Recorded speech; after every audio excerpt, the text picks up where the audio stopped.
वो भी बहुत प्यारी सी है, बहुत प्यारे प्यारे नन्हे नन्हे उन्होंने ख्वाब देखे। और ऐसे ऐसे प्यारे प्यारे मैंने आपको बताऊं कि क्या ख्वाब देखे कि एक लड़की है और उस लड़की ने वो काम करना है जो लड़के करते हैं, मोस्टली लड़कियां नहीं करती। मतलब बिल्कुल आउट ऑफ ट्रैक उसने अपने आप के ना एक ख्वाब बुनना शुरू कर दिए और अल्लाह ताला ने उसके ख्वाब जो है वो पूरे कर दिए। वाई? बिकॉज उसकी नीयत अच्छी थी, उसकी नीयत में खोट नहीं थी। उसकी नीयत में ये नहीं था कि जो काम मैं करने जा रही हूँ उससे बाकियों का रिस्क बंद हो जाए, बाकी जो मेरे भाई हैं जो इस फील्ड में ज़्यादा हैं और ये टैलेंट है उनके पास और ये काम कर रहे हैं कि उनका रिस्क। उसने कहा वो अपना कर रहे हैं, मैं अपना कर रही हूँ, मेरा अपना एम है, मेरी अपनी ख्वाहिश है, मेरा अपना ख्वाब है। और अपने आप से उसने एक्सपेक्ट किया और आज वो इस मुकाम पर है कि इंटरनेशनल ट्रैवल कर रही है, गाने भी गा रही है, ढोल भी बजा रही है, हमारे साथ है। बहुत ही खूबसूरत, मैं चाहूँगी आ जाए जी, खड़ी हो जाए खूबसूरत सी अरिश्मा मरियम ढोल के साथ। मैं कह रही थी कि ज़रा एंट्री ले लीजिए, लाइए जी ढोल।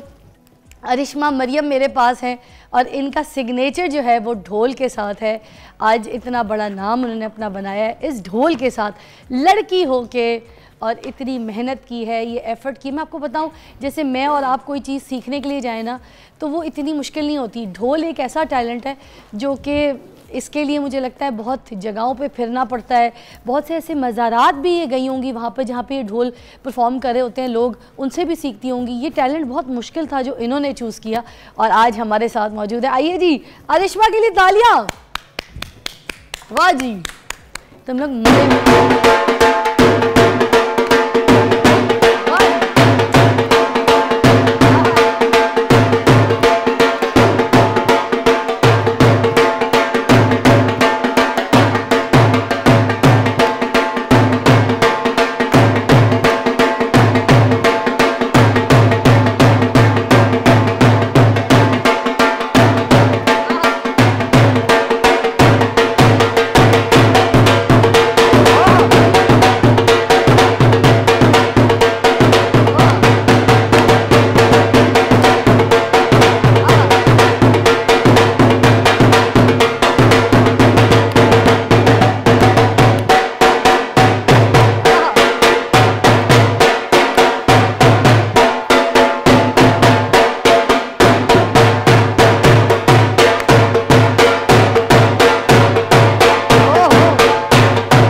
अरिश्मा, क्या हाल है?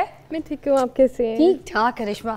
आइए जी, तशरीफ़ रखिएगा। साथ साथ आपका ढोल आपके साइड पे यहाँ पे सजा देते हैं ना जी, इधर ही रख दें। मदद करूँ मैं आपकी? नहीं नहीं थैंक यू। आजा आजा, सही है जी जी। आइए जी।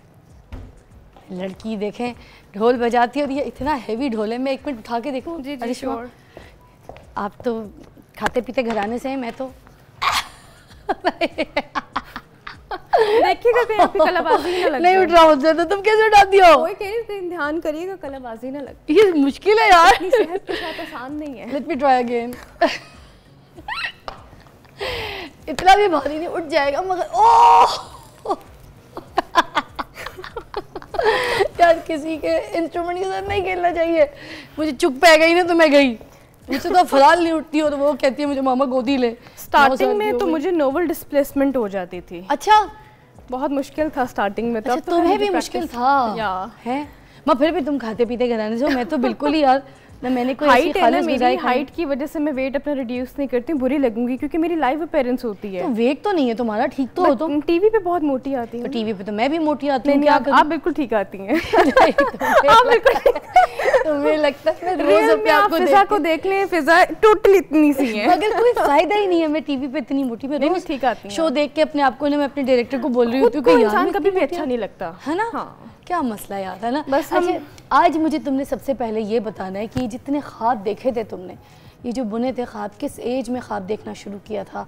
इतनी डिफ़िकल्ट फील्ड तुमने चूज़ की, इसकी तो ट्रेनिंग, इसके तो लोग ही नहीं मिलते। और जैसे कि मैंने जज किया, मुझे लगा कि तुम बहुत से ऐसे मज़ारात भी गई होगी जहाँ पर ढोल परफॉर्म होता है बहुत ज़्यादा, क्योंकि बहुत बड़े पैमाने पे वहाँ पे ढोल की परफॉर्मेंस हो रही होती है। तो ऐसे ऐसे मज़ारात में भी तुम्हारा जाना हुआ सीखने के लिए? नहीं, सीखने के लिए तो मैं कभी भी दरगाह वगैरह पे नहीं गई। फातिहा करने ज़रूर जाते हैं, और एक दफ़ा मेरा मूड हुआ एक दरगाह पे प्ले करने का, लेकिन हमारी प्ले करने का खुद प्ले किसी को देखने नहीं गई कि कोई नहीं, देखने नहीं गई। अच्छा। तो हमारी औकाफ जो है वो लेडीज़ को ढोल प्ले करने की दरगाह पे परमिशन नहीं देती है। तो वहाँ के जो गद्दी नशीन थे उन्होंने कहा कि जी आप नहीं कर सकते ना, तो फिर उधर हमने उनको रिस्पेक्ट करते हुए मैंने कहा जी ठीक है, इट्स ओके। तो वैसे वेडिंग शोज तो मैंने कोई 200 प्लस कर लिए हैं और कॉन्सर्ट्स चलते रहते हैं। ज़्यादा मैं वेडिंग शोज करती हूँ, फैमिली इवेंट्स करती हूँ।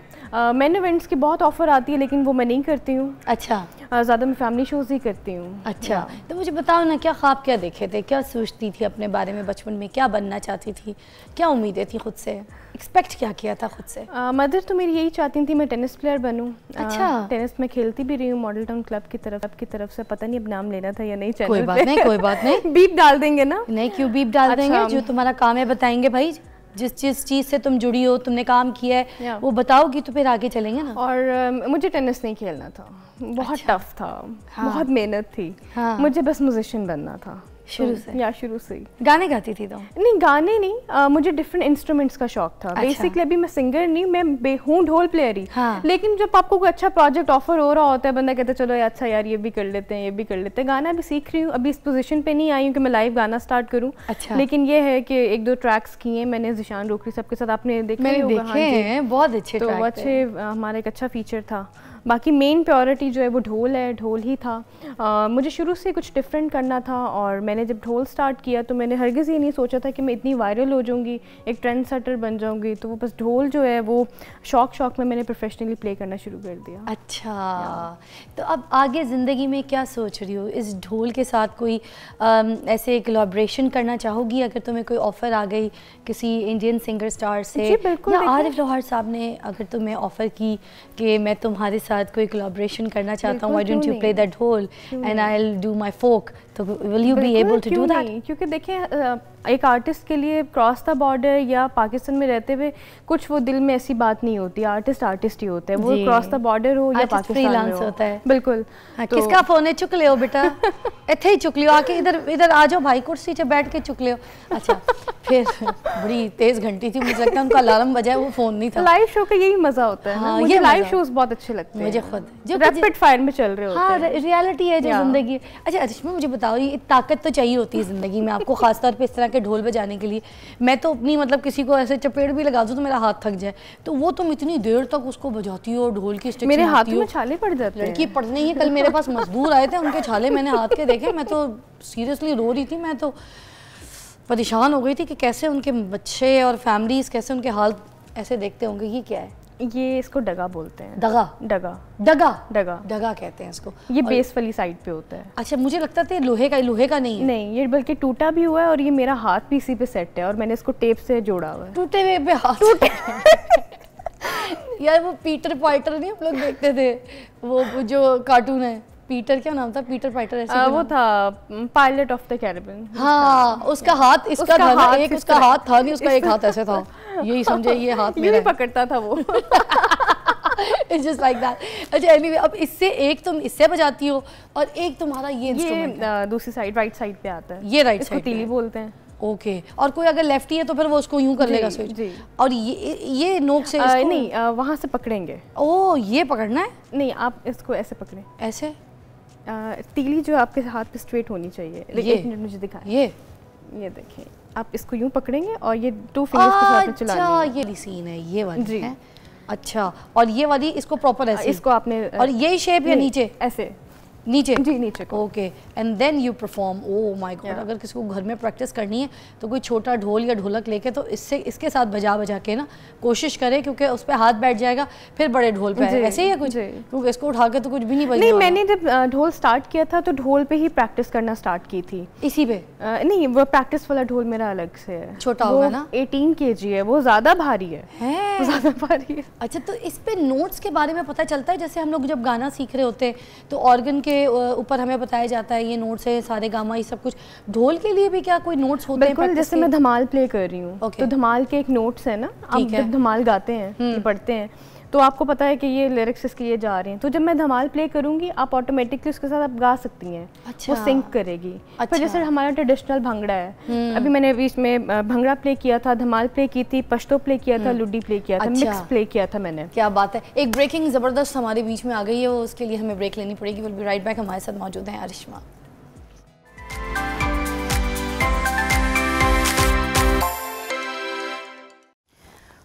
अरिश्मा, इतनी मेहनत करके अब आगे बढ़ी हो, मुझे ये बताओ कि जब शोज़ होते हैं तो ये शोज़ कहाँ से मिलते हैं, कैसे ये ऑर्गेनाइजर्स वगैरह देते हैं तुम्हें शोज़?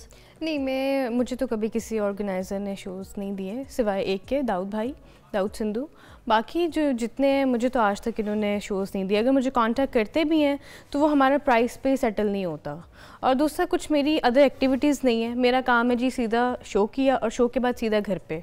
मैं ना ऑर्गेनाइजर्स को एंटरटेन करती हूँ, ना जिनका शो होता है उनको एंटरटेन करती हूँ, तो मैं इनके किसी काम की नहीं। क्या मतलब एंटरटेन करना, मुझे समझ नहीं आया। एंटरटेन यही होता है ना मैं पार्टीज़ करती हूँ, ठीक है, ऑर्गेनाइजर्स के साथ, और ना मैं उनको एंटरटेन करती हूँ, तो वो मुझे क्यों शोज़ देंगे? यानी कि वो कहते हैं कि इस तरह की हरकतें मुझे कोई कहे तो मैं मुंह ना तोड़ दूँ, काम दूंगा, मतलब नहीं मुझे कोई ऐसे नहीं कह सकता, लेकिन रूमर्स तो फिरते हैं ना। मुझे क्योंकि मैंने देखा है बाकी सबके पास शोज़ की रेशो ज़्यादा होती है, ऑर्गेनाइजर्स उन लोगों के पास होती है, उनके पास मतलब कि जो लोग पार्टीज वगैरह बिल्कुल सोशलाइजिंग वगैरह करते हैं।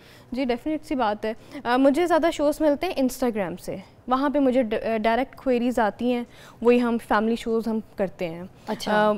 ज़्यादातर वो आते हैं फैमिली शोज़ आते हैं। ठीक है। और अगर मेरे पास 20 शोज़ हैं ना, तो उसमें से 2 शोज़ जो हैं वो कॉर्पोरेटिव होंगे, बाकी इसके हैं वेडिंग शोज़ हैं। अच्छा, तो ये हमारा ये जो इस तरह से सिस्टम है कि पहले सोशलाइजिंग करनी है, पार्टीज़ करनी है, कनेक्शन बनाने हैं, कांटेक्ट बनाने हैं, पीआर करनी है, उसके बाद ये काम मिलने हैं आगे से, तो व्हाई इज़ दैट? ये इस पे कोई ये देखें जी, इंसान के अपने ऊपर अच्छा बुरा आप खुद होते हैं, ठीक है। मैं I am not into it, तो मुझे कभी कोई ऐसा नहीं कहता, मेरे मुंह पे कभी किसी ने नहीं कहा। लेकिन अब मैं जब कोई काम नहीं दे रहा होता तो उसके काम ना देने का रीज़न तो यही है कि आप ये सब हरकतें नहीं करती, तो इस वजह से रीज़न यही है।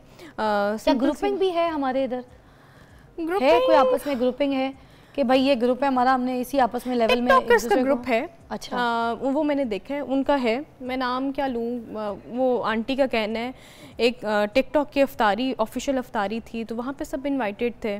तो ज़ाहिर है टिकटॉक का ज़माना है, आप भी बनाती हैं, मैं भी बनाती हूँ, सब बनाते हैं। तो मतलब वहाँ पे आप देखें जैकलीन फर्नांडिस बना रही है, कैटरीना कैफ बना रही है, सब बना रहे। तो ऐसे ही इनवाइटेड थी मैं, इनका ऑफिशियल अफ्तारी थी, तो वहाँ पे वो आंटी आई और उन्होंने सबसे हाथ मिलाया, सिर्फ मुझसे नहीं मिलाया। मुझे देख के करती मैंने कहा अच्छा चलो ठीक है, नहीं तो ना सही। तो वहाँ मेरे ऑपोजिट बैठ के कहती हैं, लोग तो मेरा नाम लेके वायरल होते हैं,